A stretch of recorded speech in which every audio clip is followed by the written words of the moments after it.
grimdark satire with a heart of ungold. The world was a symphony of mud, misery, and muzzle flash. I'd signed up with the Death Court of Grig under the profoundly naive assumption that testing 5,000 ways to die would be a stable career path. I was wrong. The universe, it turned out, had a vicious sense of humor and an endless sadistic roster of opportunities nobody in their right mind would request. The trench I called home was a gash in the planet's flesh, perpetually weeping rust-colored water and echoing with the wet coughs of men who considered a quick shrapnel death a form of retirement. My moment of false peace was shattered by the approach of Commissar Valdres. His boots sunk into the muck with the grim finality of tomb seals, his face a granite mask of imperial dogma. In his hand, he clutched a data slate as if it contained a live grenade, and my name was on the pen. "Guardsman Wilson," he announced, his voice cutting through the din of distant artillery like a knife. "Your transfer orders have arrived." The word transfer landed in the trench with the subtlety of a bunker buster. I gestured around at my beloved hellscape, the tangles of rusted wire, the ever-present scent of cordite and decay, the one guardsman trying to teach his last gun to play fetch. "But, Commissar," I protested, a genuine pang of loss hitting me. "I just got comfortable with the local death rate. Whisper was going to show me how to clean my rebreather without inhaling toxic fumes." Valdres's eye developed a microscopic twitch, a sure sign he was mentally drafting my execution papers. "You are being reassigned to a specialized unit," he stated, his gaze boring into me. "They have specifically requested your particular qualifications." The way he emphasized particular made my blood run colder than the trench water. In my experience, that phrase was a prelude to either soul-crushing desk work or a mission with a life expectancy measured in seconds. "And what kind of unit," I asked, dread coiling in my gut, "needs someone whose only real qualification is being too stubborn to stay dead?" Valdres consulted his slate again, and I swear I saw a flicker of pity in his steely eyes. "The Adepta Sororitas," he declared. My brain short-circuited. "The Adepta what now?" "The Sisters of Battle, Wilson," he clarified, his voice dripping with exhausted patience. "The Emperor's most devout warriors, holy sisters dedicated to purging heretics with superior firepower and unshakable devotion." I stared at him, the pieces clicking together into a terrifying mosaic. "So, warrior nuns," I summarized. Valdres closed his eyes, taking a long, slow breath that seemed to draw all the oxygen from the crater. "That is a gross simplification that borders on heretical." "With guns," I added. "Big guns," he conceded through clenched teeth. "And religious fanaticism." "Yes, Wilson," he sighed, the sound of a man surrendering to the inevitable. "Warrior nuns with really, really big guns and religious fanaticism." A slow grin spread across my face. "Well," I announced, brushing futilely at the mud caked on my uniform, "this should either be hilarious or traumatic, possibly both." The transport sent to collect me was a Valkyrie assault craft, its hull scarred from 1,000 battles and painted with grim imperial iconography. It looked less like a vehicle and more like a flying cathedral that had been taught to hate. As the ramp lowered with a pained hydraulic whine, the smell of ozone, sacred oils, and cold ceramite washed over me, a stark contrast to the organic rot of the trenches. The flight was an exercise in controlled terror. The pilot, a man who had likely learned to fly by studying the mating habits of caffeinated hummingbirds, threw the craft through the sky with violent, gut-wrenching abandon. We plummeted through cloud cover, our descent a violent, shuddering affair that felt less like flying and more like falling with style. Through the viewport, the world outside was a dizzying blur of gray clouds and the occasional flash of anti-aircraft fire. "First time flying with the sisters, meet?" The pilot's voice crackled over the vox, laced with a kind of cheerful insanity. They don't like to wait around. Time is faith, faith is bullets, bullets are salvation, or something like that. I gripped my restraints, my knuckles white. That's a very philosophical approach to aviation, I managed to reply as we executed a barrel roll that defied several laws of physics. Do they teach that in flight school, or is it more of an on-the-job learning experience? There was a pause. What's flight school? He asked, genuine confusion in his voice. My heart sank. I was being delivered to my destiny by a man who considered trial and error a valid training manual, with a heavy emphasis on the error. The Valkyrie suddenly dropped 1,000 feet in a stomach-lurching dive, and through the viewport, my new home came into view. The Convent of Sacred Retribution was not so much a building as it was a declaration of war in architectural form. It was a colossal Gothic fortress, all screaming spires and adamantine buttresses, looking like a cathedral that had been given a chainsaw and a bad attitude. Weapon emplacements bristled from every surface, and the landing pad below was a tiny, unwelcoming speck of stone. The Convent of Sacred Retribution, the pilot announced with a reverence most people reserve for a holy site. Home to the Order of the Blazing Rose, finest warrior nuns this side of the Eye of Terror. Blazing Rose, I repeated, eyeing the fortress's 17 different types of anti-aircraft guns. Let me guess, they're named after their favorite type of ammunition. The pilot barked a laugh. Nah, that's just what happens to heretics when they get done with them. The landing was less a controlled descent, more a structured crash. The Valkyrie slammed onto the pad with a shriek of protesting metal, the impact jarring my teeth. We had survived, which, I was learning, was the Imperial Navy's benchmark for a successful flight. As the ramp lowered, a new wave of scent hit me. Incense, promethium, and something else, something sharp and electric that I could only describe as weaponized devotion. Waiting for me on the windswept landing pad was a figure that could have been sculpted from marble and righteous fury. Her power armor was pristine white, with gold filigree, polished to a mirror shine that hurt to look at. A helmet with an angelically terrifying faceplate was tucked under her arm, revealing features that were both severe and austerely beautiful. A bolter, large enough to be considered a crew-served weapon, was mag-locked to her back. Guardsman Wilson, she said. Her voice was not loud, but it carried an authority that could silence a battlefield, a tone perfectly suited for delivering sermons and death threats with equal conviction. I am Sister Superior Seraphina of the Order of the Blazing Rose. You will follow me. I hefted my kit bag, trying not to stare at the portable artillery piece on her back. Nice to meet you too, sister. I have to say, your welcome committee is very, armed. She turned, her armor humming with a low, powerful thrum. We are always armed, Wilson. The Emperor's enemies do not observe visiting hours. I followed her, my boots echoing on the polished stone floor. The interior of the convent was even more imposing than the outside. It was a dizzying fusion of cathedral and armory. Every arch was carved with sacred texts, every pillar was adorned with skeletal reliefs, and every available wall space was a rack for bolters, flamers, and meltaguns. The air thrummed with the distant, harmonious sound of a choir singing hymns, perfectly synchronized with the rhythmic metallic clatter of weapons maintenance from a nearby chamber. So, I ventured, jogging slightly to keep up with her power-assisted stride, what do you ladies do for fun around here? Please tell me it's not just praying and shooting things. Sister Superior Seraphina stopped so abruptly I almost walked into her. She turned, and even without her helmet, her gaze felt like a physical weight. Wilson, she said, her voice capable of cutting glass. We are the Adepta Sororitas. We do not have fun. We have sacred duty. We have holy purpose.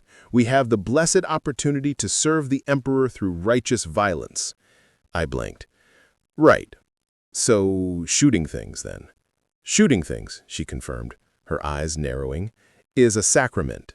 Sister Superior Seraphina led me to my new quarters, a cell so austere it made my trench hole feel decadent. It contained a cot that seemed designed by someone who considered comfort a sin, a small wooden stool, and a shrine featuring a single, grim-looking skull and a well-thumbed book of prayers. "Your sanctified space for prayer and contemplation," Serafina stated. I set my kit bag down. "Very minimalist," I noted. "I appreciate the religious prison cell aesthetic." Her expression tightened. "It is not a prison cell, Wilson. It is a place for spiritual preparation." "Right," I said, poking the skull. "A prison cell with better PR. So, whose skull is this? Please don't say it's the last guy who had my job." "That is the skull of Saint Matthias the Devoted," she replied coldly. "He gave his life defending this convent from a demon incursion 3 centuries ago. And now he's interior decoration," I mused. "That's either really inspiring or deeply disturbing." I looked at her. "Does he ever, talk back?" Serafina's helmet, which she had just put back on, tilted in a universal gesture of pure, unadulterated exasperation. "Saint Matthias does not talk back, Wilson. He provides spiritual guidance through silent contemplation." "So that's a maybe on the talking skull," I concluded. "Got it." Morning arrived, not with a gentle dawn, but with the sound of 100 armored boots marching in perfect unison, and a choir of voices raised in a hymn that sounded less like praise and more like a declaration of war. My door hissed open to reveal a sister without her helmet, her face a mask of serene intensity.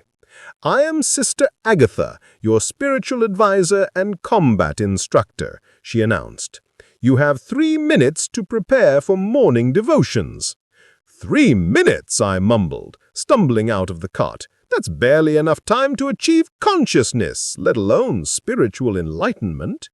"The Emperor does not wait for sluggards, Wilson," she replied, her voice utterly immune to my grogginess. The main chapel was a cavernous space that stole the breath away. Stained glass windows depicting the Emperor in various poses of divine wrath cast colored light upon stone floors, worn smooth by generations of faithful knees. The air was thick with incense and the electric hum of power armor as hundreds of Sisters of Battle knelt in perfect, silent formation. I knelt beside Sister Agatha, trying to mimic the postures around me. A figure in even more ornate armor, whom I could only assume was the canoness, approached the altar. "Sisters," her voice boomed, echoing with absolute authority, "let us begin with the litany of devotion." What followed was 45 minutes of call and response prayer in High Gothic, a language I didn't understand, punctuated by hymns sung with terrifying fervor. I mumbled along, nodding at what I hoped were appropriate moments. "And now," the canoness's voice rang out, "we shall recite the sacred oath of purity." The entire convent spoke as one, their voices a tidal wave of conviction. "I shall fear no evil, for faith is my shield and the Emperor my sword. I shall show no mercy to the heretic, for mercy is weakness, and weakness is corruption. I shall cleanse the unclean with bolter and flame, for in death does the Emperor's justice manifest. I shall serve until death claims me, for in service is salvation, and in sacrifice glory." I was starting to understand why these women had a reputation for being absolutely terrifying. After prayers, Sister Agatha led me to the Sacred Armory. It was less a room and more a shrine to the concept of overwhelming firepower. Every surface was lined with weapons, bolters, flamers, meltaguns, and instruments of destruction I didn't recognize, all gleaming with oil and devotion. "Choose your sacred instruments," Sister Agatha gestured, as she gestured to the arsenal as if it were a fine wine list. "Sacred instruments?" I asked, hefting a bolter the size of a small tree trunk. "These are guns, really, really big guns."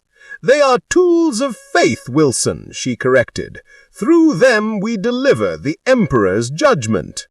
"Right. Sacred Judgment Delivery Systems," I said, picking up a flamer that could vaporize a tank. "I'm guessing gentle persuasion isn't in your theological toolkit." Sister Agatha smiled, a sight that was somehow more frightening than her sternness.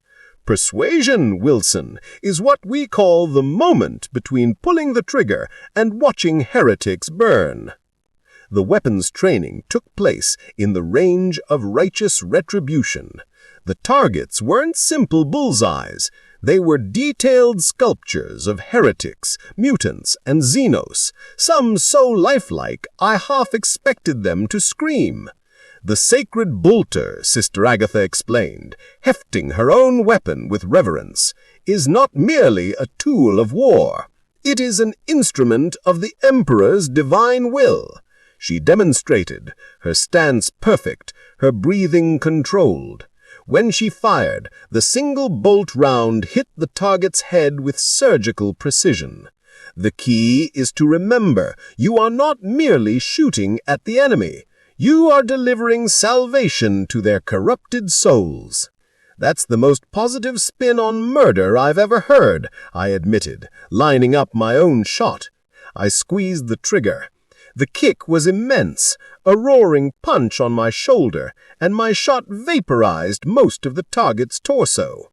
Holy Emperor, this thing has a kick! "Language, Wilson," Sister Agatha chided, though I saw her hide a smile. "But yes, the sacred bolter is quite effective. Now, observe proper form." Later, as we cleaned our weapons, a ritual as precise and prayerful as the devotions, I turned to her. "Question," I began. "Do you ladies ever worry that all this talk about sacred violence and blessed murder might be sending, mixed messages?" She stopped, her polishing cloth frozen on the barrel of her flamer. The few other sisters in the armory also went still. "Mixed messages?" she asked, her voice dangerously calm. I pressed on, like maybe there's a difference between being devoutly religious and being enthusiastically homicidal. The silence that followed was profound enough to be measured on geological scales. Sister Agatha looked at me, her expression unreadable. "Wilson," she said slowly, "are you suggesting that serving the Emperor through righteous violence is somehow wrong?" "Not wrong exactly, more like enthusiastic, very, very enthusiastic."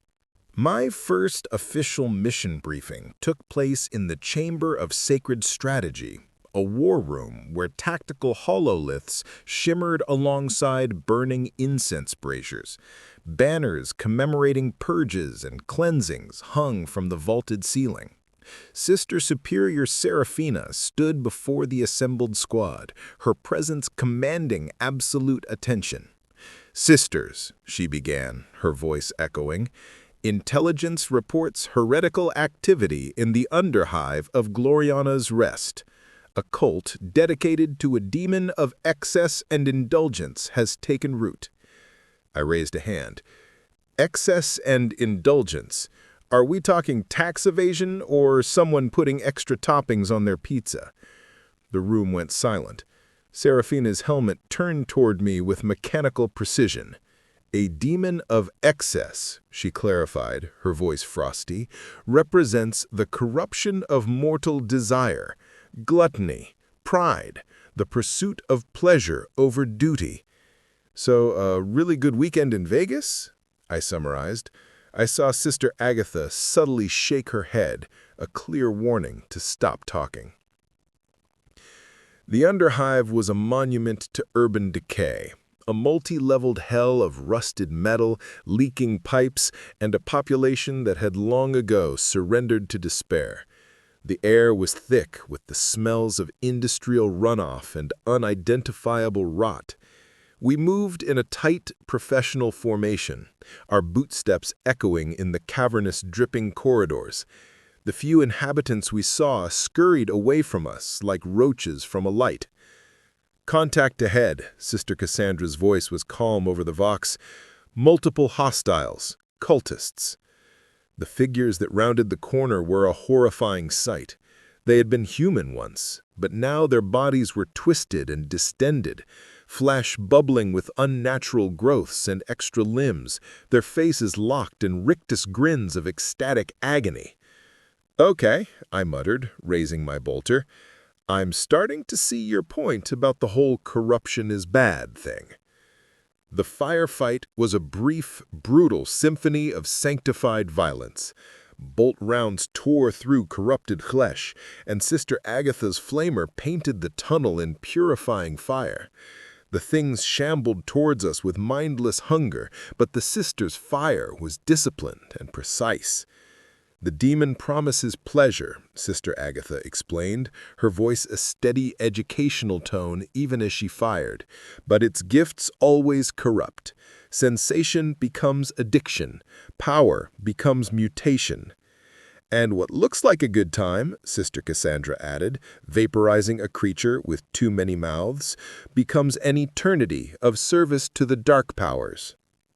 As we pushed deeper, the environment itself began to change. The grim industrial metal of the Underhive began to warp. Walls pulsed with a sickening organic rhythm, and the air grew thick with the cloying scent of perfume and decay. I brushed against a pipe and jerked my hand back. It was warm and soft, like living flesh. "The corruption is spreading through the structure itself," Agatha observed, her gauntleted hand resting on a wall that visibly breathed. "That's not good," I commented, poking it with my bayonet. The wall groaned, a sound that was part pain, part pleasure. "When buildings start developing respiratory systems, it's usually time to call an exorcist. Or a very good contractor," I added. "Both would be appropriate," Serafina agreed, her aspect screeching with psychic interference. "The demon's influence is strong here. Be prepared for reality to become flexible." We entered the main refinery chamber, and my brain struggled to process the sight. The laws of physics had been taken out back and shot. The ceiling arched into impossible angles, the floor curved in ways that defied geometry, and the machinery had fused into grotesque organic shapes that pulsed with a malevolent light. At the chamber's center, on an altar that looked like a torture device designed by a mad artist, stood the demon, Luxuria. It was beautiful, in a way that hurt to look at, its form shifting between a dozen perfect, tantalizing shapes. "Mortals!" Its voice was honeyed poison, slithering into the mind. "Welcome. I am Luxuria. I offer you pleasures beyond your wildest dreams." "Thanks," I called back, bolter raised. "But I'm good. My wildest dreams are pretty weird, and most of them involve affordable real estate." The demon's attention focused on me.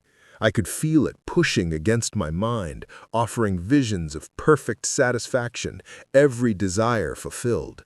For a breathtaking moment, I tasted it all. The adoration of crowds, the perfect punchline, true peace. Then I laughed, the sound stark and out of place in the corrupted chamber.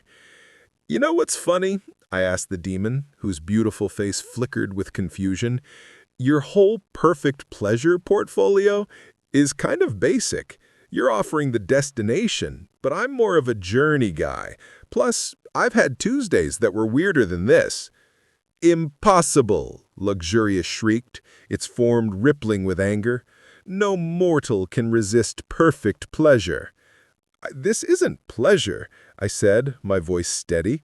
It's just noise. I've got friends who put up with my nonsense, a job that's never boring, and the occasional chance to do something stupidly heroic. You can't compete with that. Sister Superior Seraphina didn't waste the opening. "For the Emperor!" she roared, and the chamber erupted in a storm of bolt fire and sacred flame. The battle had begun. The battle against Luxuria was a storm of sensory overload and righteous fury. The daemon lashed out with tendrils of crystallized desire, their touch promising ecstasy and oblivion.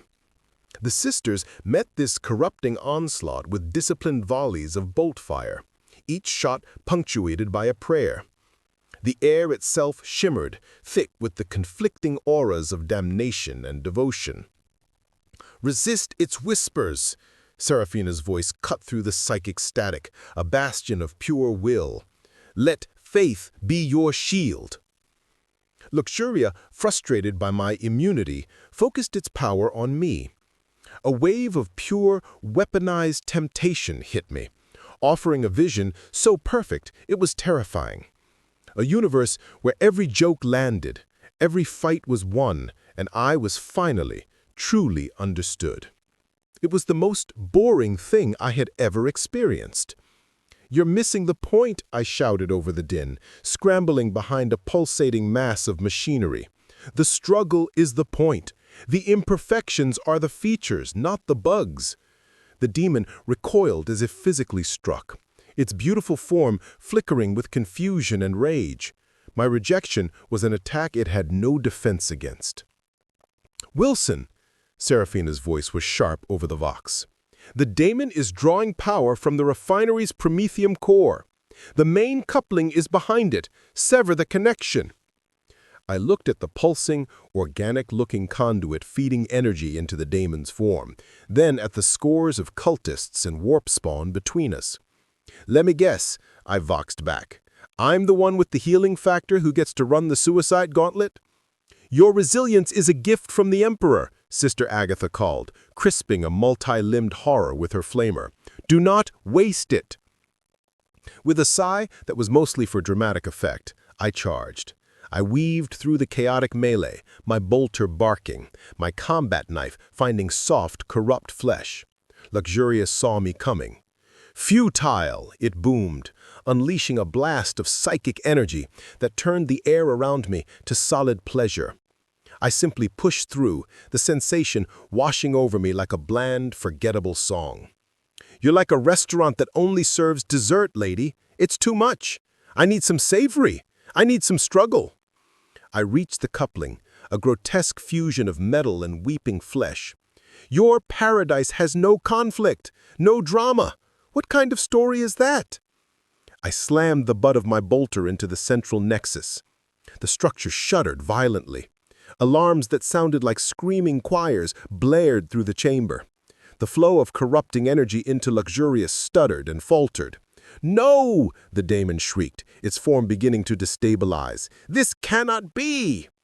"Customer feedback!" I yelled back, diving away as the promethium line ruptured.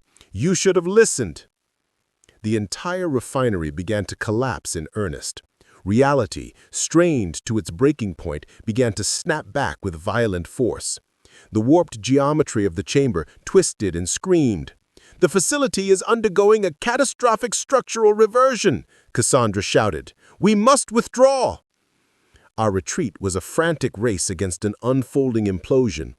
We burst out of the main entrance just as the refinery complex folded in on itself behind us in a silent, warp-tainted concussion, followed by a conventional explosion that lit the underhive with a brief, false dawn. Back in the relative quiet of a secured sector, the sisters began their post-mission rituals, checking gear and offering quiet prayers of thanks. Sister Agatha approached me, removing her helmet. Her face was smudged with soot, but her eyes were bright. "Your methods are unorthodox, Wilson, but effective. You defeated a greater daemon not with purity, but with perspective." Seraphina joined us, her gaze assessing. The canoness will be informed. Your place here is secured. Later, in the canoness's stern presence, I stood at attention as best I could. She reviewed the mission report on a data slate, her expression unreadable. You argued with a daemon of the warp about the quality of its offerings, she stated flatly. It was less of an argument, Your Reverence, more of a critical review. Its value proposition was weak. A silence hung in the room. Then the canoness did something remarkable. A small, almost imperceptible smile touched her lips. Guardsman Wilson, henceforth you are appointed special consultant to the Order of the Blazing Rose. Your duty is to apply your unique insights to the enemies of mankind. She looked at Seraphina and Agatha. He is your problem now. See that he solves ours. I was given new quarters, slightly larger. The skull of St. Matthias was still there, but someone had polished it. I could have sworn it was smirking. My new role as special consultant came with a freshly stitched insignia on my uniform, a slightly less uncomfortable cot, and the profound, soul-crushing responsibility of attending high-level tactical briefings. I was sitting in the Strategium, a cavernous chamber where a massive hololithic projection of the hive-world Metallica Secundus spun slowly in the air, glowing with ominous red sigils. Canoness Superior Morvana herself presided, her presence more imposing than the armored bulkheads. The Ordo Exianos has confirmed it, a grim-faced inquisitorial envoy stated, his image flickering on the hololith. A Gena-stealer cult, the cult of the four-armed emperor, has infiltrated the upper hive spire. They move with unnatural coordination. Uprisings are imminent. I leaned over to Sister Agatha. Four-armed emperor? That seems like a blatant copyright infringement. You'd think they'd be more creative. She didn't smile, but the corner of her eye twitched. Their blasphemy is their identity, Wilson. They seek to overthrow the God Emperor's divine order. Our mission, Canoness Morvana's voice cut through the murmurs, is a targeted decapitation strike. We will teleport into the upper spire, locate the magus leading this cult, and purify it with extreme prejudice. She turned her gaze to me.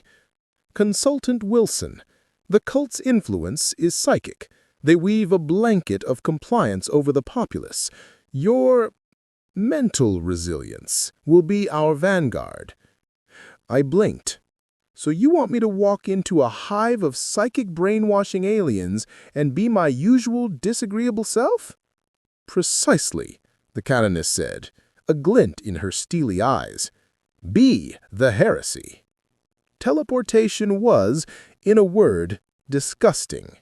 It felt like being turned inside out, spun through a dimension of pure nausea, and then clumsily stitched back together. We rematerialized in a plaza of gleaming white marble and gold high in the hive spire. The air should have been clean, filtered. Instead, it was thick with a cloying, sweet psychic scent that made my teeth ache. The citizens moving through the plaza had a vacant, serene look in their eyes, their movements a little too synchronized.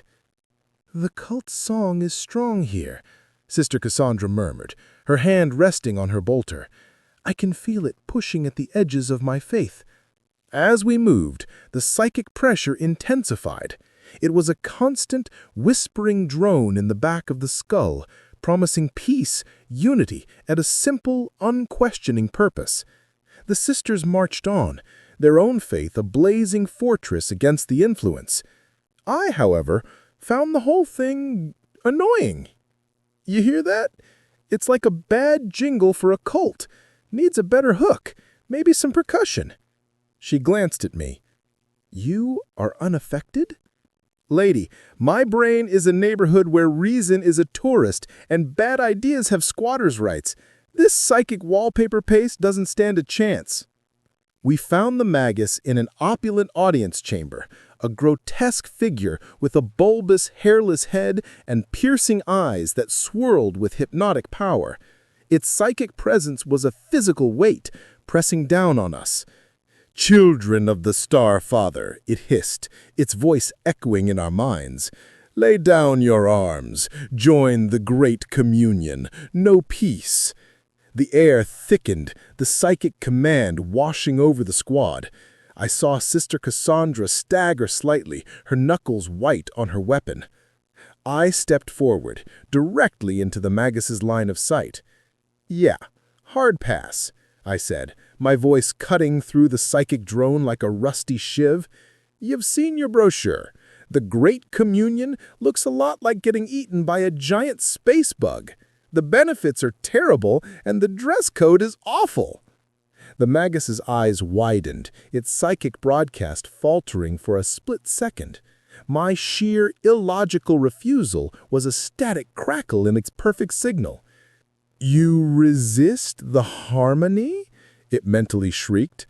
"I'm a walking, talking argument, and you, my friend, are making a very weak point." That moment of distraction was all the opening Sister Superior Seraphina needed. "For the Emperor!" she roared, her bolter firing a full-auto salute of righteous fury that tore the Magus apart. The second the creature died, the psychic blanket smothering the plaza vanished. The vacuous serenity on the citizens' faces shattered into confusion and terror. In the aftermath, standing amid the chaos we had unleashed, Inquisitor Valeric himself approached me. He was a severe man who looked like he'd been weaned on a pickle. "Your file said you were an unorthodox weapon, Wilson. I see now that is an understatement. You are a cognitive hazard, a mimetic irritant." I gave him my best salute. "Thank you, sir. I do my best." Weeks later, a formal ceremony was held in the main chapel. I stood before the entire order, feeling profoundly out of place. Canoness Morvana stood before me. For repeated and exceptional service in purging the enemies of mankind through means both courageous and inexplicable, this order officially petitions the Adeptus Ministerium to grant this warrior the honorific title of Sanctus. A murmur rippled through the assembled sisters. "Let it be known that should the God Emperor will it, he may henceforth be referred to as Saint Wilson, the Argumentative." Later, back in the armory, Sister Agatha clapped me on the shoulder. "Saint Wilson," she said, a genuine smile on her face. "It has a certain ring. Patron saint of inappropriate questions and tactical sarcasm. I can live with that, or die with it. Probably both, repeatedly." I looked around at the soaring arches, the racks of sacred weaponry, and the squad of warrior nuns that had become my family. The universe was still a grim, dark nightmare, but I had found a corner of it where my particular brand of insanity was not just tolerated, but sanctified. And honestly, I couldn't have asked for a better ending, or more accurately, a better, ongoing middle.